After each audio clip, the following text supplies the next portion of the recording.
हिजरे मन गुफ्तम इलाज जिंदगी, गुफ्तम इलाज जिंदगी, गुफ्ता के दीदारे मना गुफ्तम।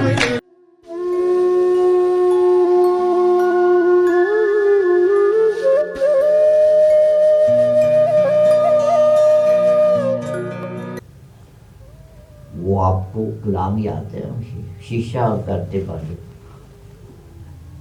इतना याद। उसका एक आध ही मिसरा है कि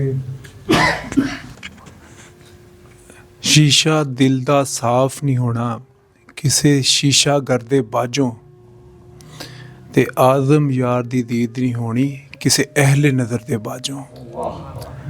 तो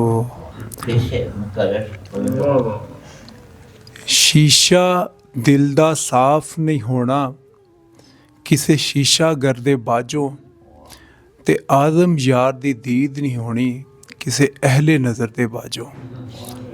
तो उस दिन जो अर्ज़ कर रहे थे, तो वो शेर का वो हिस्सा उससे भी निकलेगा कि जेड़ा प्यार दी अख नाल वेखे ओदी आपे बाह फड़ लीए।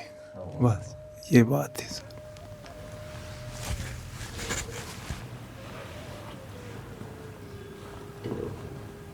बाबा कोई बेगम शाह वारसी का प्लान सुना दो। जी जी जी हाँ, मैं बेटे और ये रेवे के मेरे नाम जब नजरे तफक्कर से गई हसरत दिल में, तो खुद से ही खुद के तलबगार गए हम।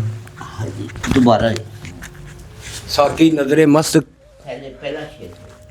जब नजरे तफक्कर से गई हजरत दिल में, तो खुद से ही खुद के तलबगार गए हम।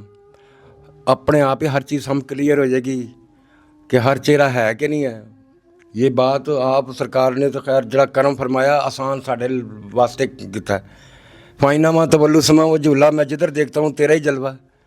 तो फिर ये है इत्थे इक्को ही गल की है कि जिड्डी वड्डी गल हुंदी ओडी वड्डी कुर्बानी हुंदी है। हुण यार बैठा होवे सामने, पहले ਉਹਨੂੰ की मनिया, जो ਉਹਨੂੰ मन लेगा ਉਹੀ ਨੂਰ ਇਹਦੇ 'ਚ आ जाएगा। जो ਉਹਨੂੰ सदके जान नाल, दिल नाल, दिमाग नाल, अकल नाल, हर चीज़ दे नाल ਉਹਨੂੰ तसव्वुर दे विच लै आएगा। ਅਸੀਂ ਤਾਂ देखो ना कहते जिक्र तो मजकूर है यहाँ, जिक्र ज़कार वाली तो गल ही कोई नहीं की। और एवे कि एवं मूँह छोटा तो गल है वड्डी, मत कर कोई हसे। तो हंबल मालक शाफी ये मसले नहीं हो दसे, ये हंबल मालक शाफी वाले मसले है नहीं। अगरचे आप चाहते हो कि तेनू तेरी जिहड़ी छुपी जंबील हैगी है, जिन्हों कुंतो कंदल मखफियन राज फरमाया गया, वो तेरा अपना राज ही तेरे ते खुलेगा। तो फिर एवे कि किसी सूरत दे अगे ऐसा सरनगू हो कि फिर एवे कि वो सूरत रह जाए तू ना रवे। जब तू नहीं रहेगा तो फिर एवे कि फिर आने वाले वक़्त की, जान वाला वक़्त भी, आने वाला वक़्त भी, हर चीज़ तेरा, हरीम तेरा खुद ही गैर की माज़अल्लाह।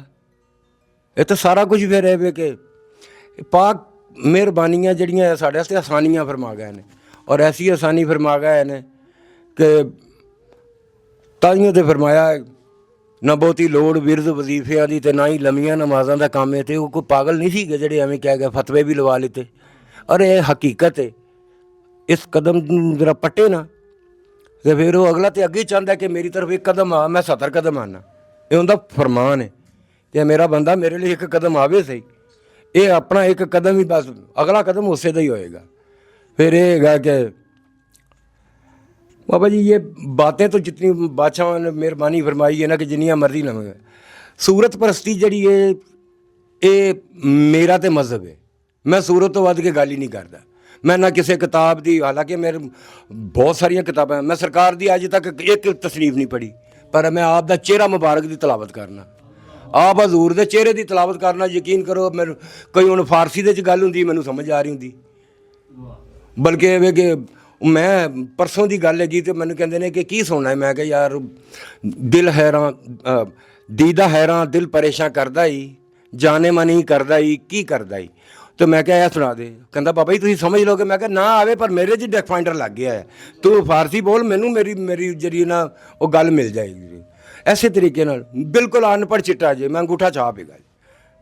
पर एक गल हैगी कि जिन्हों मनिया फिर ऐसा मनिया, फिर एवे कि ਕਹਿੰਦੇ ਨੇ ਕਿ ਸਦਕੇ ਜਾਵਾਂ ਜਿਹਨੇ ਇੱਕ ਪਲ ਦੇ ਵਿੱਚ ਬਖਸ਼ਾਇਆ, ਇੱਕ ਪਲ ਦੇ ਵਿੱਚ ਮੈਨੂੰ ਨਾ ਕੱਖ ਭੰਨ ਕੇ ਨਹੀਂ ਦੌਰਾ ਕਰਨਾ ਪਿਆ, ਨਾ ਕਿਤੇ ਮੰਦਰ, ਨਾ ਕਿਤੇ ਮਸੀਤੀ, ਨਾ ਕਿਤੇ ਮੈਂ ਕੋਈ ਗੁਰਦੁਆਰੇ ਗਿਆ, ਨਾ ਮੈਂ ਕੋਈ ਕਿਤੇ ਗਿਰਜੇ ਗਿਆ, ਨਾ ਮੈਂ ਕਿਤੇ ਕੋਈ ਊਂਚ ਨੀਚ ਕੀਤੀ। ਪਰ ਇੱਕ ਵਾਰੀ ਇਹ ਕਿ ਜਿਸ ਗੱਲ ਤੇ ਬਹਿ ਗਿਆ, ਖਲੋ ਗਿਆ, ਫਿਰ ਇਹ ਵੇ ਉੱਠਦੇ ਬੈਠਦੇ ਤੁਰਦੇ ਫਿਰਦੇ, ਹੋਰ ਕੋਈ ਚੀਜ਼ ਤੇਰੀ ਰਜ਼ਾ ਤੋਂ ਇਲਾਵਾ ਹੋਰ ਕੁਝ ਹੋਰ ਮੰਗੇ ਹੀ ਕੁਛ ਨਹੀਂ, ਤੇ ਨਾ ਹੀ ਕਿਸੇ ਚੀਜ਼ ਦੀ ਤਲਬ ਕੀਤੀ। पर ऐसा तलब की थी, एक वक्त आया कि कहते क्या है, तो मैं फरमाया सरकार आपने फरमाया हुण वे कि सरकार को सरकार मंगना भी हराम ही तेरे वास्ते। हुण बाबा जान नाल मैं गल कर दी है कि सरकार को सरकार मंगना भी हराम हो गया।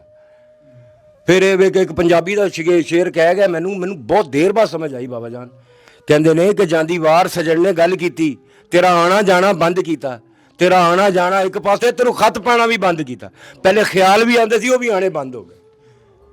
तो मेहरबानी है यार, मैं वाकई है वे कि बादशाह के मूँह गल निकली, ये कोई एवं ना समझना, वाकई बहुत बड़ी महफिल हो गई। और ये कि मेरे वास्ते तो ये कि गिफ्ट ही आया अज, होंदी ता है ना, वरना ये कि तालब तो सारे फिरते पे ने, पर उस तालब नूं साधक करने वाले जिहड़े ना वो बहुत घट निज़ाम चलता। तो जो तालब साधक हुंदी है तो कोई माँ दे छाती दे कोई दुध दियां नहरां नहीं वगदियां हुंदियां, बच्चे की तलब जिहड़ी हुंदी है माँ के खून नूं दुध च तब्दील कर दिंदी है। वरना ये कि इत्थे उत्थे कोई मिल्क प्लांट लगे होंदे ने। इसे तरीके नाल जिस जैसे कोई तालब आता है, अगों भी उहो जिहा है कि वो सौदा लैके बैठा हुंदा है। और तो डिपार्टमेंटल स्टोर है, वो तो तू झाड़ू लेना है तो झाड़ू मिल जाएगा, तो जे हक लेना है तो हक मिल जाएगा। तो वड्डा स्टोर है ना, और वाकई वड्डा स्टोर है। मेहरबानी बादशाह। बाबा जान अभी ज़्यादा ना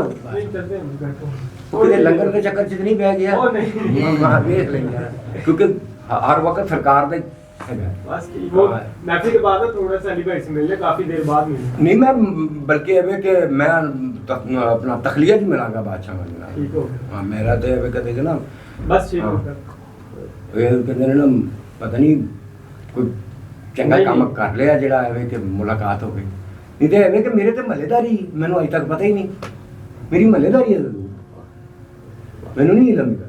उस तरह ये कि हर जुमेरात सरकार बुला लेंगे ने, मैं कोई 5 मिनट बैठा, 10 मिनट बैठा, आधा घंटा बैठा, दिल करे तो 3-3 घंटे मैंने बिठाई रख दें, नहीं तो 2 मिनट च फारक चल गई। मेरी रूटीन है हर जुमेरात